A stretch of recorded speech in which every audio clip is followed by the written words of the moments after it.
got this talk title, and when I got it, I said, WTF, which in this case means, wow, that's foolish.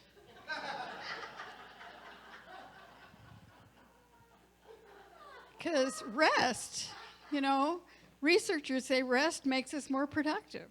And doctors tell us that rest reduces stress and allows the body to heal.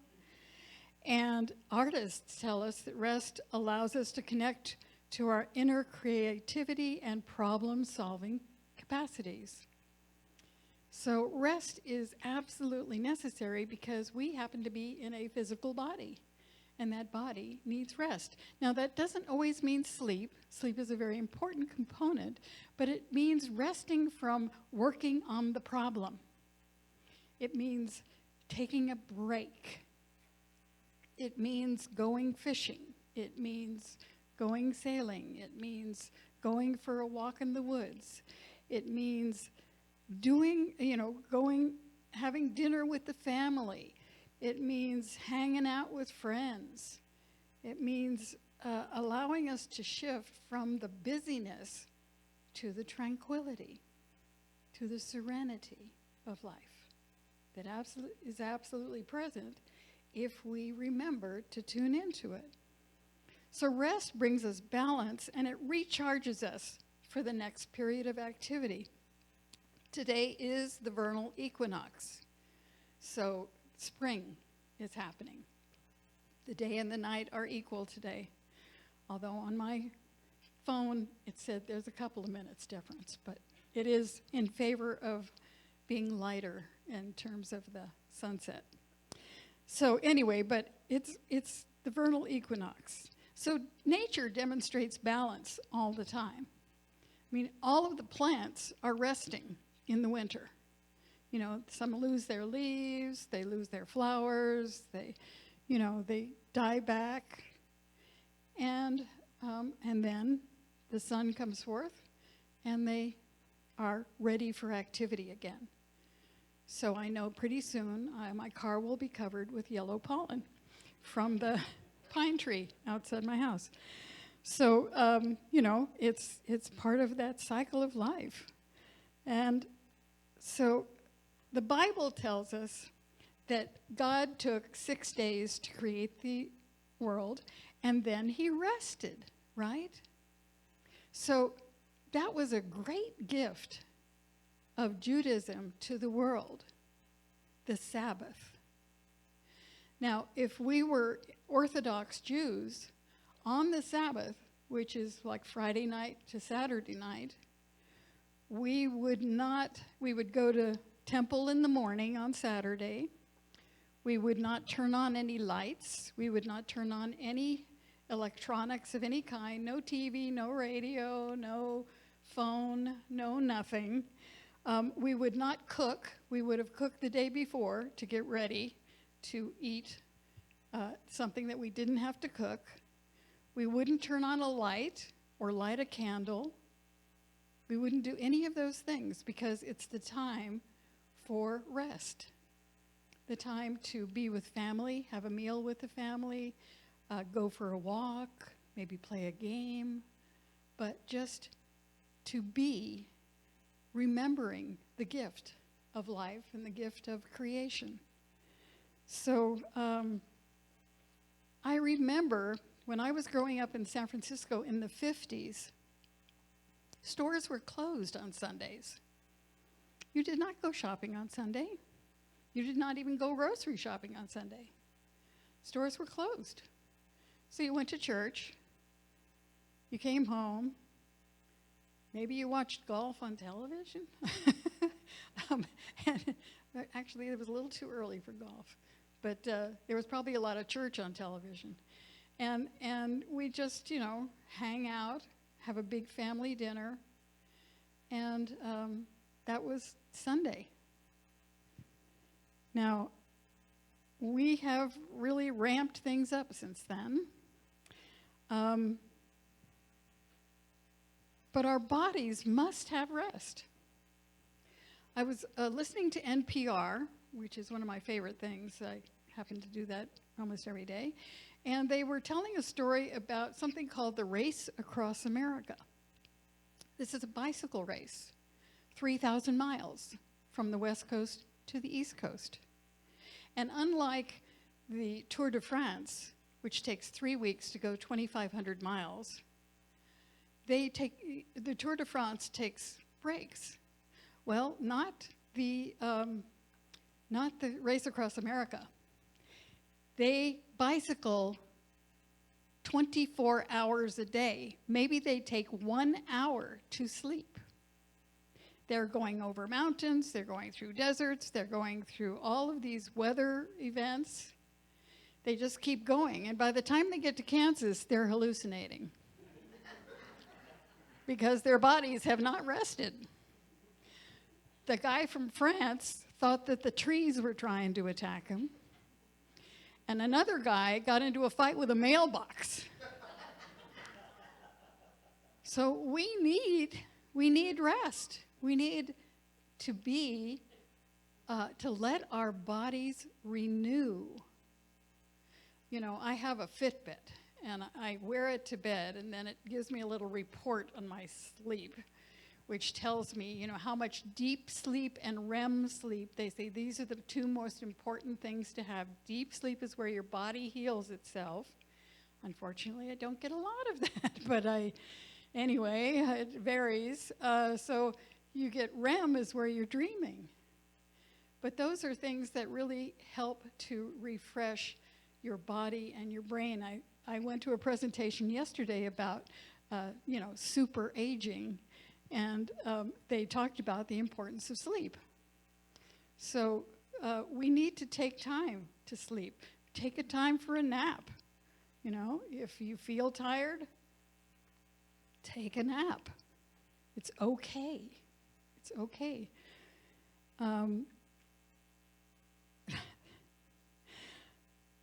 I love this quote by Lily Tomlin. The trouble with the rat race is that even if you win, you're still a rat. I used to be a computer programmer, and computer programs frequently have errors, which were called bugs. And they called them bugs because when the machines were done by hand, they would just physically program the machines. They would plug things in and everything, and they actually got bugs in the machine that would mess up the program. So that's how that term bug came about. But when we had it, we were all, writing programs, and they were compiling and they were running, but we didn't have actual physical bugs, although you could probably have a physical bug, but mostly it was just errors that in the programming. And so I would sit there trying to figure it out, and I would be, trying this, trying that. Well, how do I do this? How do I do that? And I would stay there until, 10, 11 at night, running this, running that, trying that. And believe me, when it was on punch cards, that was an ordeal. Anyway, but, I realized finally, go home. Just go home. Go to bed, sleep, and 4 o'clock in the morning, I would wake up and I would know exactly what I'd done. I know exactly how to fix it. Because I let myself rest. And in that rest, in our dreams, in our nighttime resting, we tune in to the infinite mind that knows the solution. And if we're open to it, it comes. We let it inform us. We let it guide us. We let it direct us. Because this is part of the creative process. Rest is part of the creative process. When we do our spiritual mind treatment, the big trick to it is releasing it. We cannot hang on to it. We have to let spirit take over. So in our prayer, the final step is releasing it into spirit to say, okay, you got it. I'm done with it. I know you're going to take care of this. And we let it go. We go do something else.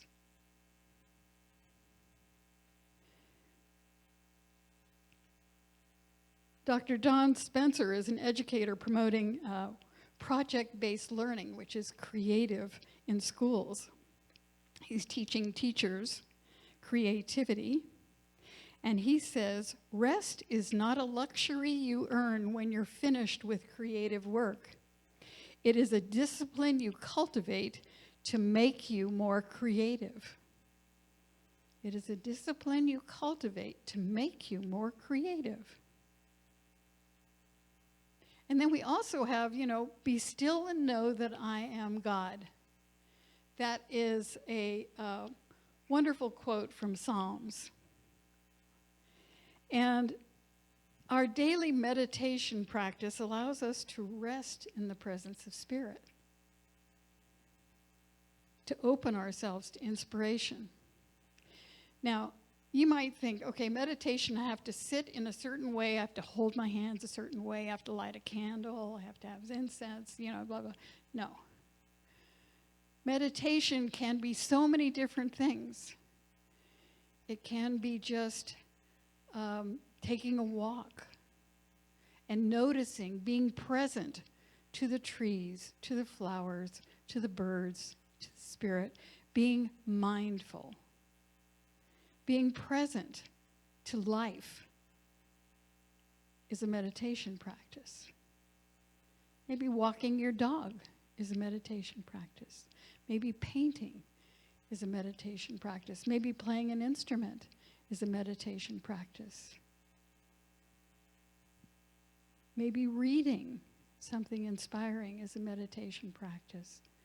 So that you are letting go of whatever is the problem, the activity, the work that has to be done, the maintenance that has to be maintained, and all of the things we have to do. Well, remember that wonderful spiritual teacher Frank Sinatra said, do, be, right? So we have to do and then be. Do and then just be. Do and then just be.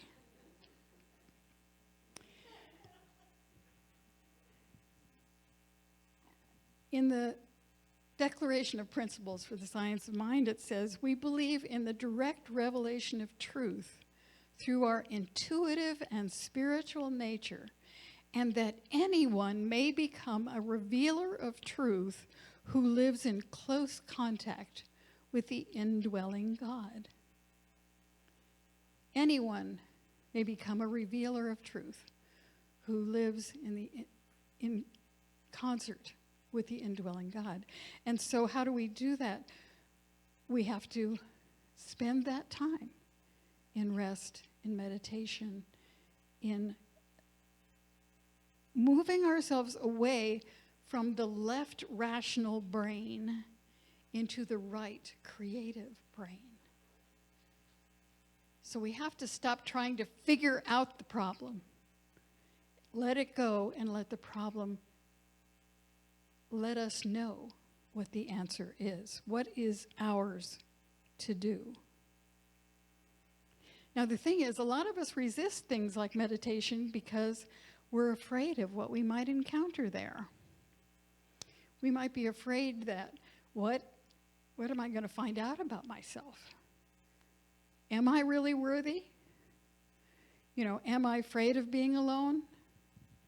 Do I think that my actions define me? All of these questions we might have, and we're scared to get the answer. But Spirit is on our side. One of the things that really freed me was the universe is conspiring for our good. It's like, the universe is conspiring for my good? Okay, then I'm going to step up and listen to what it's going to tell me and know that it's helpful. I might not like what it tells me, but it probably is good information to help me heal, to help me deal with whatever that issue is.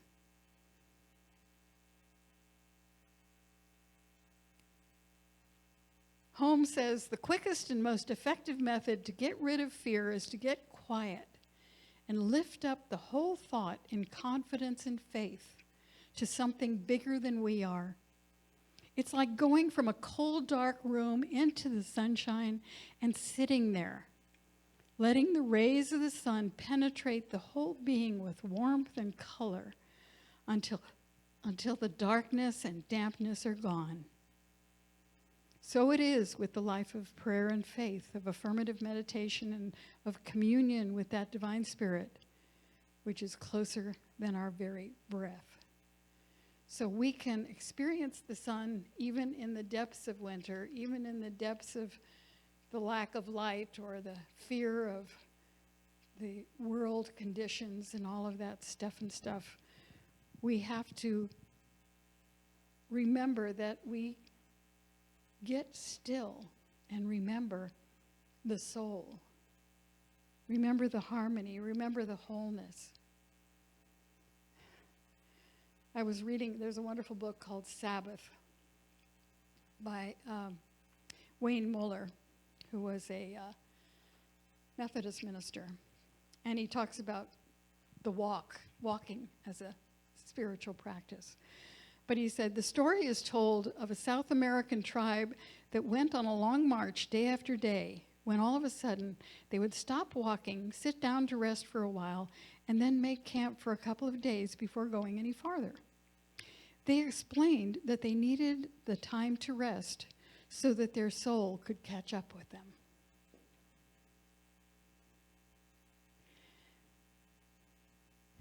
I'd like to begin to close with a Wendell Berry poem.